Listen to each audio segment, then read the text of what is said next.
Bienvenue dans cette nouvelle vidéo de Lexical Info. Macron ou la catastrophe africaine. N'oubliez pas de vous abonner juste en bas de cette vidéo.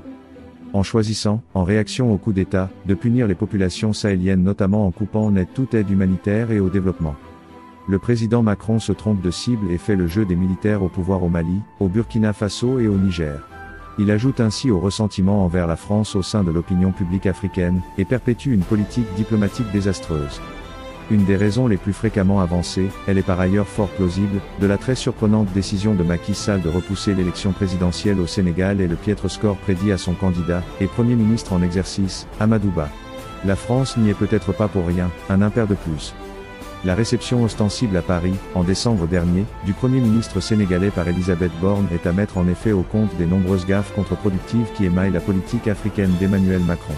Afficher le soutien de la France à un candidat à la présidence dans un pays africain est probablement le meilleur moyen de faire baisser immédiatement sa cote de popularité.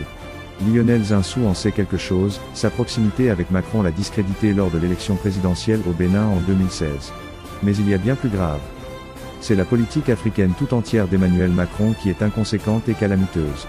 L'un de ses échecs majeurs, tout récent, est sans nul doute d'avoir décidé de punir les auteurs de coups d'État au Mali, Burkina Faso et Niger en punissant les peuples de ces pays. Cette attitude n'est pas sans rappeler celle de Gaulle envers la Guinée lorsque celle-ci sous l'impulsion de Sékou Touré répondit majoritairement non au référendum de 1958 sur l'adhésion à la communauté française et choisit l'indépendance immédiate. Furieux autant que vexé par ce camouflet, De Gaulle mit fin sur le champ à toute présence française en Guinée, créant une crise économique brutale, précipitant le pays dans les bras de l'URSS et contribuant ainsi à la montée en puissance de la longue dictature paranoïaque de Sékou Touré. Cette décision néfaste fut pour beaucoup dans la popularité de ce dernier parmi les opinions publiques africaines.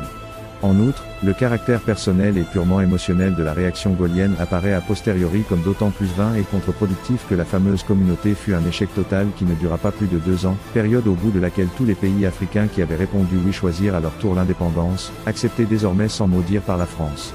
Tout ça pour ça. Merci pour votre aimable attention et n'oubliez pas d'activer la cloche de notification pour recevoir les prochaines informations. Merci.